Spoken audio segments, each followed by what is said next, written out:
So, what's up mga kabilog? Ito lang yung ginagawa ko pagka may mga orders. So ito yung mga sample, pakita ko sa inyo. Yan, tulad ito.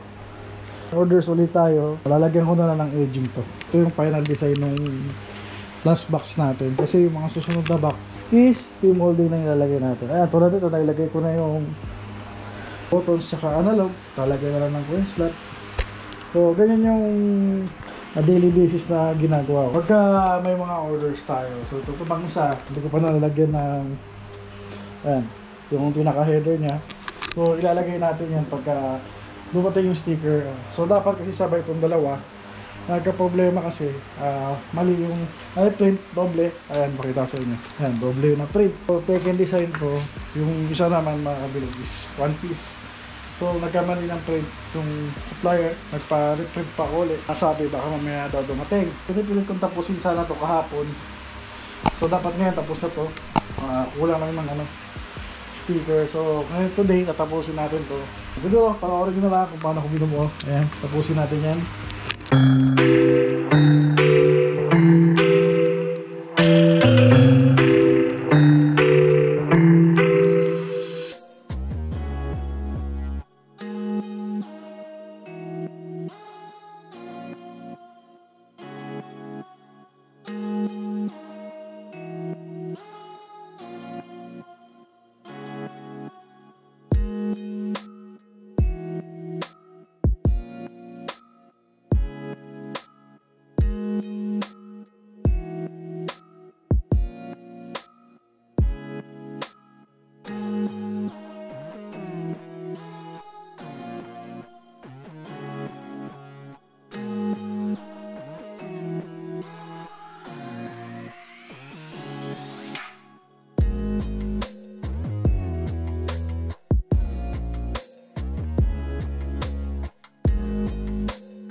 So, ayun mga kabilog, natapos na tayo sa edging. So, pakita ko yung sample kung paano ko ginagawa yung edging. Ayan. Dapat maayos yung pagkakat. Ayan. Ayan, may dugtungan siya. Ayan, ganyan.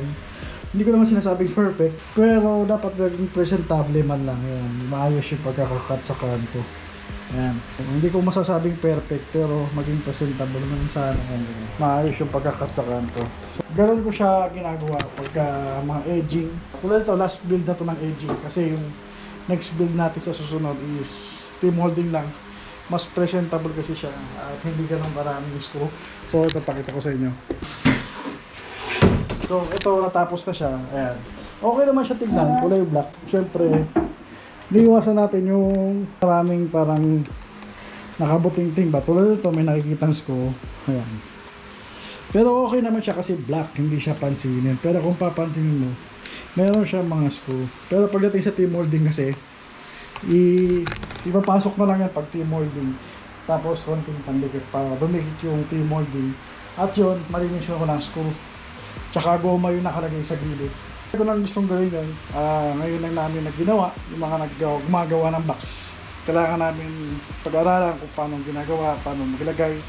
Ito na yung pinaka last build ko na aluminum frame. Next build natin is yung team molding na ilalagay natin pagka nag-build pa tayo. Sa susunod na araw siguro pakita ko sa inyo kung paano ilalagay yung team molding. So ito muna for aluminum edging. Ayan, makikita nyo aluminum edging.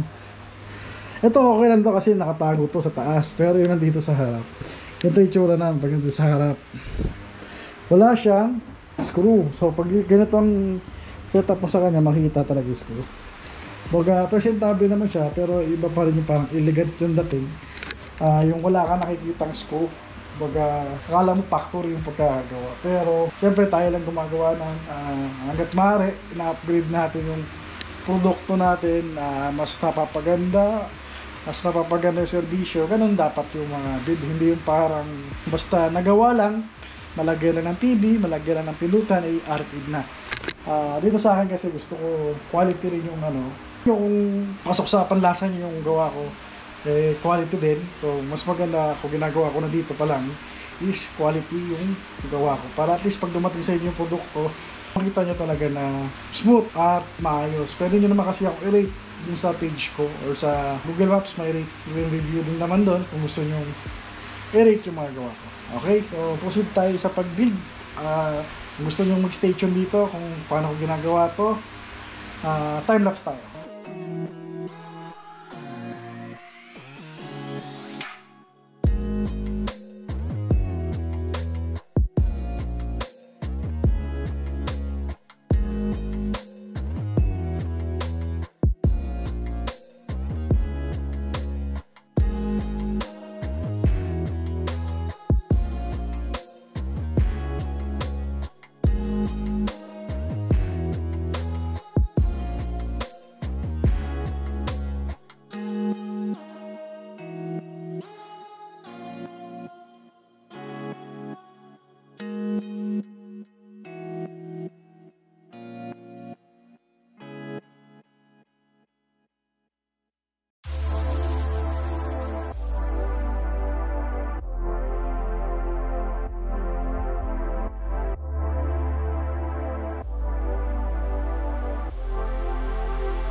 Pinas forward ko na lang, hindi ko na pakita sa inyo iba. So natapos na yung unit sa likod ko for today. So dalawa sana yan, yung isa hintay ko lang yung sticker. So ganito pa rin yung itsura, yung nakikita nyo sa page ko. Ayan, kung ano yung nakikita nyo yung dinodemo ko sa page ko. So yan lang din yun. Nakikita nyo lang dito yung mga games na gusto nyong laruin. Yan, makikita nyo dito. So some updated games to kay eSports compare sa EX2. Nakahiwalay na yung mga 3D at 2D. Pero iba-ibang console emulated yan. Ito, PlayStation, PSP, Nintendo 64. Mayroon pa nga Spyro. Ayan, sa PS1 Spyro. So nakakaalam nan, batang 90s. Ayan, so marami yan.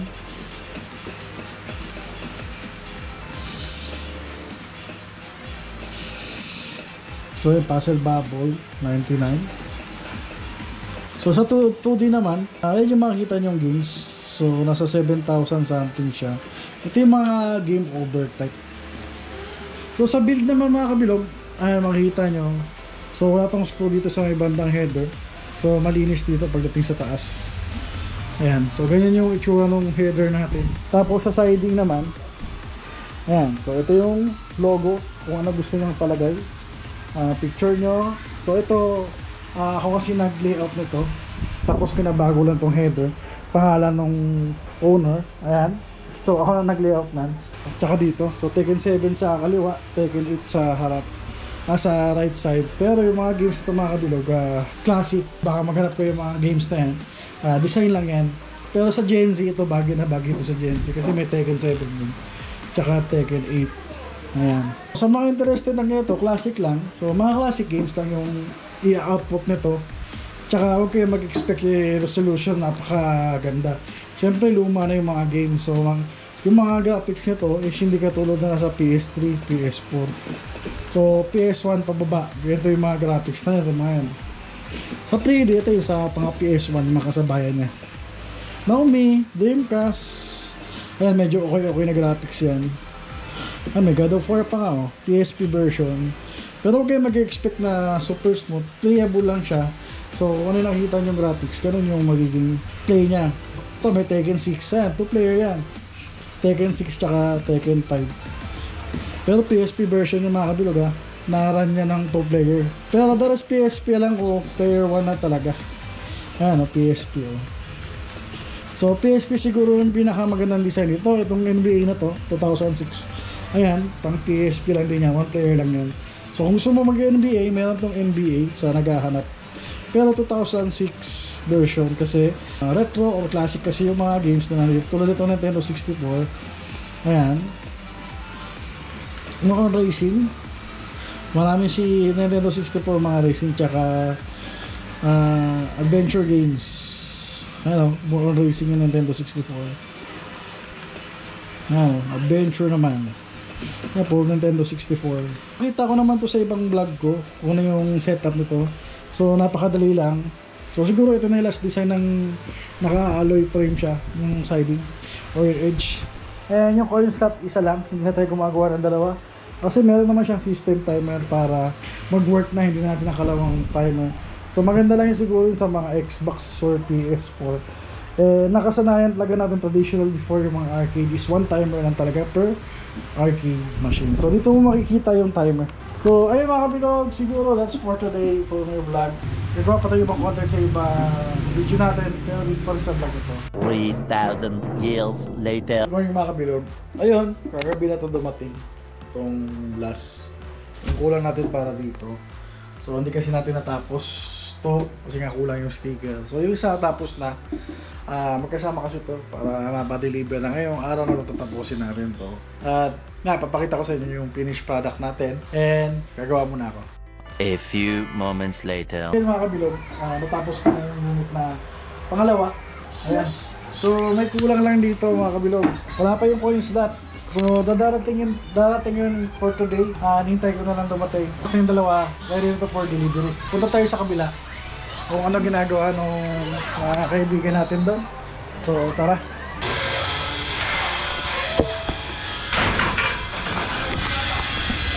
So grabing init dito sa labas.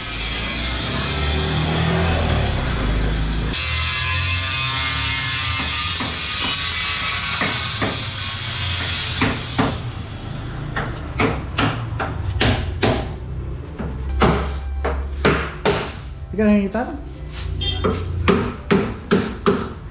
So yan, si Kuya gumagawa sa akin.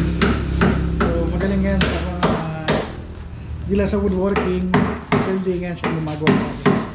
Tapos ayan sample. Yan, so pinapakinis natin yan bago natin lagyan ng sticker. So makikita nyo yung mga may bukol, lubog, nalagyan natin na pati para maging makinis siya pagka nilagyan ng sticker. Tapos dito naman sa ibabaw, pinupinturahan ito ng itim tsaka sa likod. Ayan. Okay, pagka may mga bukol, ayan, pinaplat na tapos lalagyan na ng pati yan.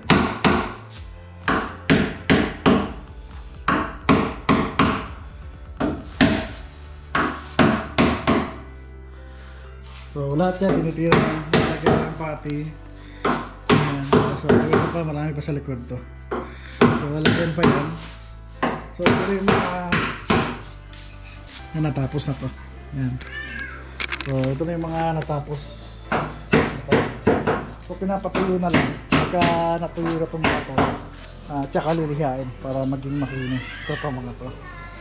Ayan. Tapos kung makikita nyo sa mga gawa ko, kulay itim lang siya. Nukulayan natin itim para malinis tignan. Tapos ito nga, nililihain pa to. Tapos kukulayan nito ng itim. Pati dito yan, kukulayan nito ng itim. So nihintay ko na lang mag alas 12. Break time na, break time na rin. So mamaya kain na rin kami pagkatapos ng mga to. So nagluluto pa kasi tayo ng mga ulam. Saka next day, bibili tayo ng printer para dun sa mga sticker natin, lalagyan natin sa taas. So samahan niyo ako pagka pumunta tayo doon.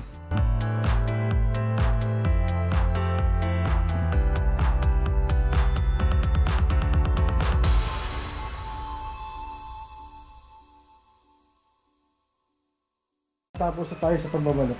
Ayan, nalagay na natin yung mga box niya, box ng TV tsaka yung plastic. Ito kaya ganito lang yung balot kasi pag gano'n yung karton, mga cargo kasi yan, kailangan nakabox. So ito tulad dito, lalamove lang naman, kaya deliver door to door, plastic lang. Pero pag ganito tulad nito, ito kasi naiwan, nakuha ng isa, di kasi kasya dun sa ano, sa van, isa muna yung kinuha. So ito okay na to, at ready na to for pickup. Natin sa kabila kung ano yung nangyari. So kasi kanina diba chinek natin ang pati, ngayon tignan natin kung ano ginagawa ni kuya. Tara. So ngayon na siya masyado ganun kainit, pero tirik pa rin yung araw, maliwanag. Ayan. So may bundok sa likod, likod lang namin yung bundok dito sa Montalban.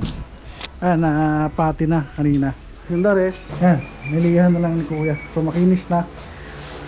Yan, makinis na. Pwede na talagyan ng sticker. Ito, pwede na itong pinturahan. Ayan. So, ganun lang siya ginagawa. Papatungan naman ng pintura. Kasi ito naman, sticker na to. Napakinis na sa lihan. Ayan.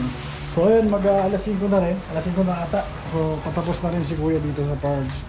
Gawa ng box. So, bukas, mag-build ulit tayo ng mga arcade. So may mga order pa tayo. So kita-kits na lang. So ayun mga kabilog, medyo hindi pa tayo napapagod. So gusto ko pa mag-buting-ting. Ito na gagawin ko siguro. Lalagyan ko na lang muna ng sticker tong ano, itong box na to. So para bukas, assembling ko na, lalagyan ko na naman.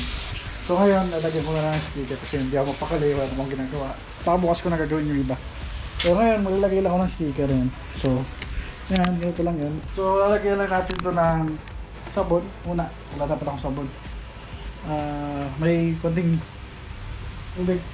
So ayan, nalagyan na natin ng tubig na may konting sabon. Didikitan natin na ng sticker ito.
So ayun mga kabilog, gabi na. So anong oras na? Check natin. So masyado tayong busy. Alas 7 na pala. Tapos ko lang yung sticker niya. At nilagyan ko lang yung ayan. Nilagyan ko lang yung header. Ayan, nakadikit na. Tapos ito bukas. Ayan, tapusin natin itong controller. So nakalagay na rin yung mga sticker. So ito yung bago natin dito. So hindi na siya alam mo yung frame, yung edging niya, gagawin natin T-molding na ilalagay natin dyan. Ayan. Pero yung aluminum frame dito lang sa taas. Kasi hindi mo makikita yan sa taas eh. Kasi malinis tignan pag nakabit tong header natin. So ito lang naman yung in-upgrade natin, yung gilid. So wala ka na makikita ng screw. Sa taas normal lang yan, hindi naman makikita yan kasi pag nilalaro tayo sa harap. Ayan. So siguro mamaya gagawa na lang ako ng PC. Kasi Gen Z nga pala to. By the way mga kabilog, Shoutout kay Dance Arcade Gaming. So Gen Z build pala to. Ayan yung timer dito sa gitna. Yan. So assemble pala natin yung Ryzen unit niya. Ako na sa inyo mamaya kung paano buuin bago tayo mag-config at mag-assemble ng PC.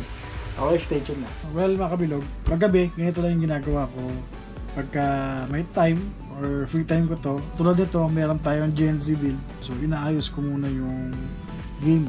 Kumbaga, every time na yung nagpa-purchase, dinadagdagan natin yung game. So tulad nito, nagte-testing ako ng mga games para ilalagay natin doon sa Gen Z. At mag-update tayo uli, dag tayo doon ng game sa 1TB. Ito 1TB build, dagdag na game na PS3. Yung specs kasi ng PC natin medyo mataas konti, so kaya yung mga matataas na game by medium settings and 720p resolution. So playable yun at smooth, kasi kung gagawin natin 1080p, pwede naman 1080p, kaso depende sa game. And low settings naman pagka medyo high-end yung game natin. Pero pagka yung mga kaya-kaya niyang games, yung mga smooth lang sa kanya, baga basic lang yung games para sa kanya, kaya yun ng 1080p na medium to low settings. Kasi yung build natin mga kabilog, wala kasi siyang external GPU. Bumabase tayo sa built-in GPU, and yung RAM niya is 16GB. Kaya kayang-kaya niya i-run yung mga games. And then nag-emulate din tayo ng mga games like ibang games na Nintendo Switch, PS3, Wii U, Xbox. Yung medyo modern na, huwag naman masyado yung luma. Kasi kung maglalagay pa ako ng mga classic games, masyadong marami. Kayo ba malalaro mo yung example na lang sa classic games? Napakaraming games, 8,000. So tingin mo ba lahat yun malalaro mo? Ikaw, sa'yo, kung malalaro mo yun, that's good. Pero para sa akin, piling laro lang siguro.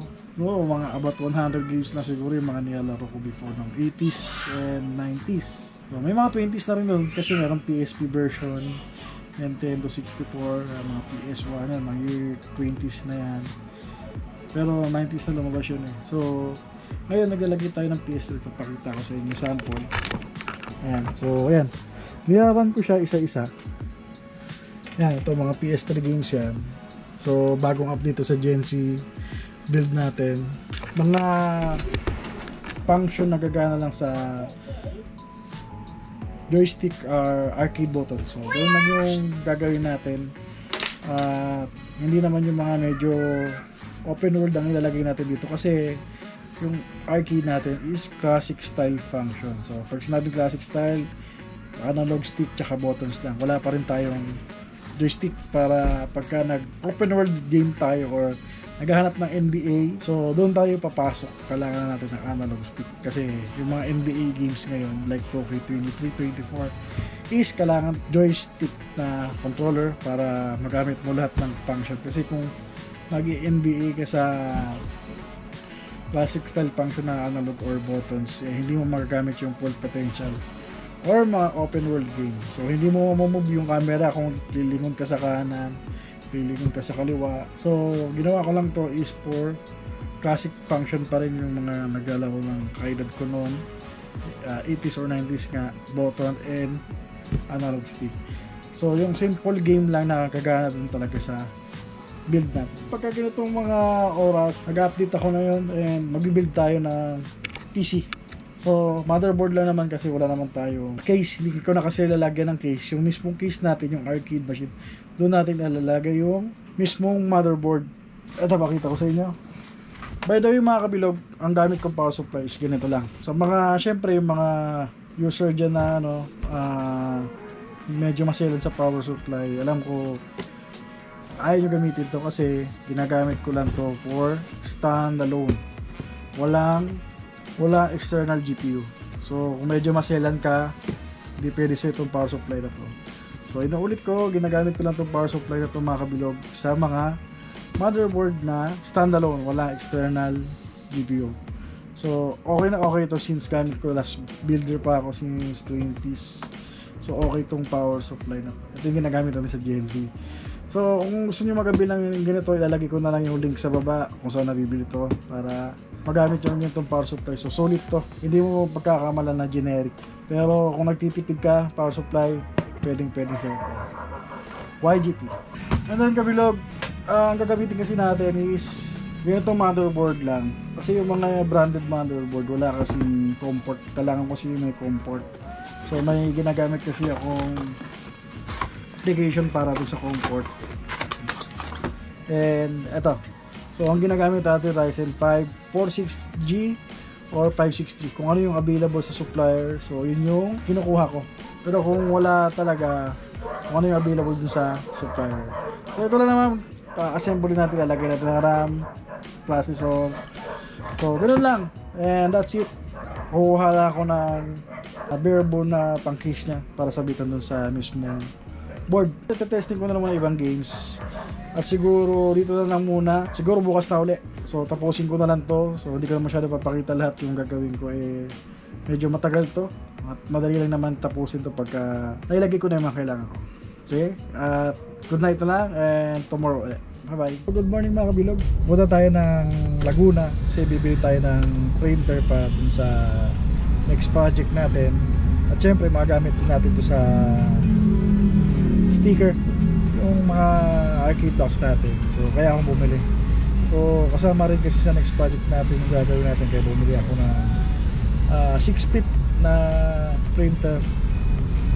Kaya rin kasama ko si J-Pit, si Utol. So kung naghahanap kayo ng sapatos kay J-Pit apparel, so marami siyang mga Ukay shoes, may mga original din at hindi kasi authenticity not guaranteed kasi ukay. So kung naghanap kayo ng sapatos sa kanya, JP Apparel, punta lang kayo sa page niya kung interested kayo maghanap ng mga ukay shoes. Punta tayo ng Laguna, siguro mga 1 hour pa dito kami sa Quezon Ave.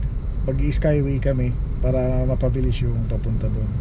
So nakaraan pa namin balak talaga pumunta. Ngayon kasi may time at wala namang gagawin. So yung mga order by next week na siguro release kasi wala pa yung sticker eh. Siguro yung maiiwan, matatapos yung isa ngayon and the others is next week na. So yun, kita-kits na lang ulit dun sa Laguna mamaya pagka nakarating tayo dun. Okay?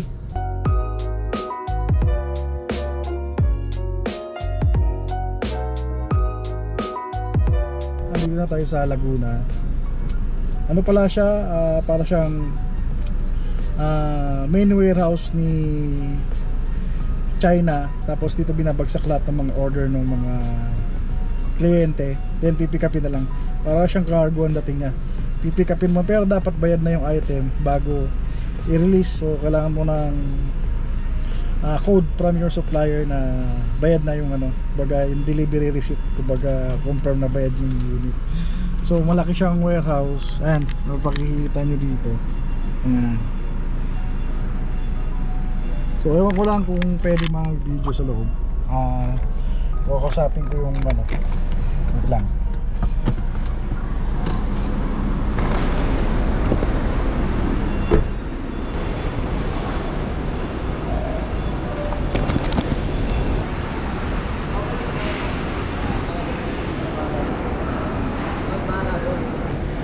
Ayun, nakapagbayad mo na ako.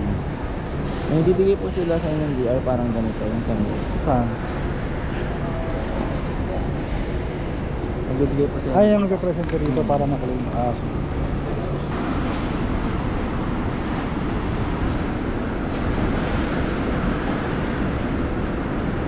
3,000 years later.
So ayun mga bilog, binabila tayo. Nahuli tayo pero nauna yung printer. Yan na lang. Check natin yung printer na nakakuha natin. So walang tayo ng tools. Wala tayo ng cutter. Tapos martilyo. Dito sa kabila. Para makit muna natin yung printer na agos.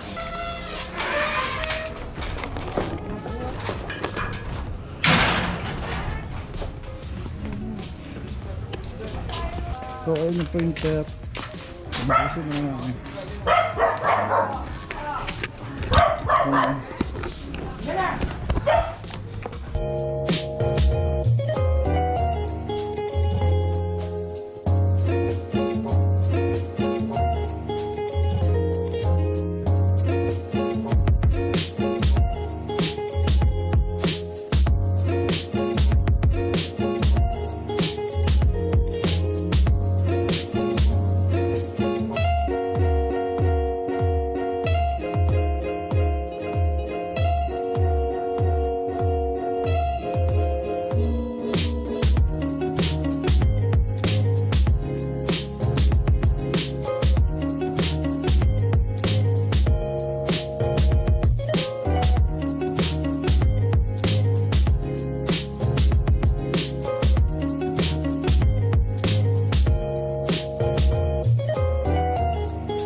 Picture na natin, kaya natin.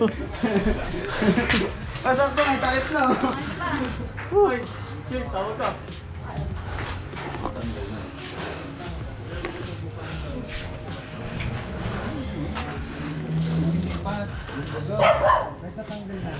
So ayun guys, sakit na natin yung bigat. Grabe. Bigat pala nun. So kita-kita ulit.